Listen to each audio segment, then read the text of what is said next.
Friends, നമ്മളിന്ന് നിൽക്കുന്നത് ഇന്ത്യയിലെ വലിയൊരു എഞ്ചിനീയറിംഗ് വിസ്മയം നടക്കുന്ന ഒരിടത്താണ്. കേരളത്തിലെ NH-66 മഹാത്ഭുതം നമുക്ക് ഇവിടെ കാണാം. ഇതാണ് തുറവൂർ അരൂർ എലിവേറ്റഡ് ഹൈവേ. ഇതിൻ്റെ നിർമ്മാണ പ്രവർത്തനങ്ങളും ഏറ്റവും ലേറ്റസ്റ്റ് അപ്ഡേറ്റും നമുക്ക് ഈ വീഡിയോയിലൂടെ കാണാം. വളരെ ഫാസ്റ്റായാണ് ഇതിൻ്റെ നിർമ്മാണ പ്രവർത്തനങ്ങൾ മുന്നേറുന്നത്. ഇന്ത്യയിലെ ഒറ്റത്തുള്ളിൽ നിർമ്മിക്കുന്ന ഏറ്റവും നീളം കൂടിയ 6 വരി ഉയരപാത എന്ന പ്രത്യേകതയാണ് മറ്റു ഫ്ലൈ ഓവറുകളിൽ നിന്നും ഇതിനെ വ്യത്യസ്തമാക്കുന്നത്. നിങ്ങൾ മുകളിലോട്ട് നോക്കിയാൽ കാണാം, ഒരു ഒറ്റത്തൂണാണ് വലിയ ഒരു ഫ്ലൈ ഓവർ.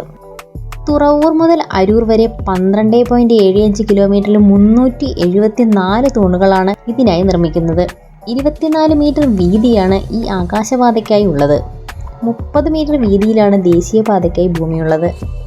നിങ്ങൾ ഇതിൻ്റെ നിർമ്മാണം ശ്രദ്ധിച്ചാൽ മനസ്സിലാവും, സാധാരണ പാലത്തിൽ നിന്ന് വേറിട്ട ഒരു നിർമ്മാണ രീതി ഈ ഫ്ലൈ ഓവറിൻ്റെ നിർമ്മാണത്തിൽ കാണാം. സാധാരണ പാലത്തിൻ്റെ നിർമ്മാണത്തിൽ പിൽ ക്യാപ്പിൻ്റെ മുകളിൽ കോൺക്രീറ്റ് ആണ്. പക്ഷേ ഇവിടെ പിൽ ക്യാപ്പിൻ്റെയൊക്കെ മുകളിൽ വലിയ സ്റ്റീൽ റോഡാണ്. ഈ സ്റ്റീൽ റോഡിൻ്റെ പുറത്ത് ഗ്രിഡറുകൾ ഘടിപ്പിച്ചിരിക്കുന്നു. ഇവിടെ പിൽ ക്യാപ്പിൻ്റെ മാത്രം നിർമ്മാണം പൂർത്തിയായ പല സ്ഥലങ്ങളും കാണാം. പിൽ ക്യാപ്പിൻ്റെ നീളം എന്താണെന്ന് ഏകദേശം അതിൽ നിന്ന് വ്യക്തമാണ്. സ്റ്റീൽ റോഡുകൾ ചിലയിടത്ത് ചേർപ്പിച്ചിട്ടും ഉണ്ട്.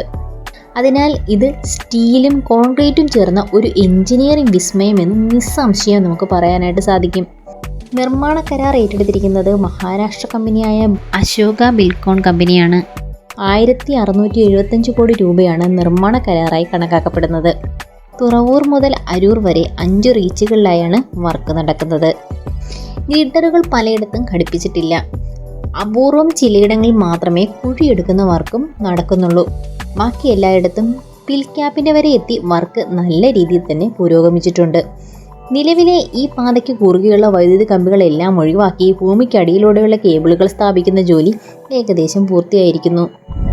രാജ്യത്തെ തന്നെ വമ്പനാണ് ഈ ആകാശപാത എന്ന് നിസ്സംശയം പറയാം. എന്നാൽ യാത്രക്കാരുടെ ദുരിതം ഇവിടെ വലിയൊരു പ്രശ്നമായി ഉയർന്നു വരുന്നുണ്ട്. നിരവധി അപകടങ്ങൾക്ക് ഈ മേഖല സാക്ഷിയായിരിക്കുന്നു. ഇപ്പോൾ കുറച്ച് തിരക്ക് കുറഞ്ഞ സമയത്താണ് നമ്മൾ യാത്ര ചെയ്യുന്നത്. രാവിലെയും വൈകുന്നേരങ്ങളിലും ഈ റോഡിലൂടെ ഇത്ര എളുപ്പം യാത്ര ചെയ്യാൻ സാധിക്കുകയില്ല. ഇത് നേരത്തെ 4 വരി റോഡ് ആയിരുന്നപ്പോൾ തന്നെ അത്യാവശ്യം തിരക്കുണ്ടായിരുന്നു. എന്നാൽ ഇപ്പോൾ റോഡ് പണി മൂലം ഈ തിരക്ക് ക്രമാതീതമായി ഉയർന്നിരിക്കുന്നു. തുറവൂരിൽ നിന്ന് അരൂർ വരെ എത്താൻ മണിക്കൂറുകൾ തന്നെ വേണ്ടിവരുന്നു. കാൽനട യാത്രക്കാർക്ക് ഈ റോഡ് ദുരിതമായി മാറിക്കൊണ്ടിരിക്കുകയാണ്. ഈ ദുരിതങ്ങൾ ഉടനെ തീരട്ടെ എന്നും ഈ വമ്പൻ ആകാശപാത സഞ്ചാരയോഗ്യമാകട്ടെ എന്നും നമുക്ക് പ്രത്യാശിക്കാം. വീഡിയോ നിങ്ങൾക്ക് ഇഷ്ടമായെങ്കിൽ ലൈക്ക് ചെയ്യുക, ഷെയർ ചെയ്യുക, സബ്സ്ക്രൈബ് ചെയ്യുക.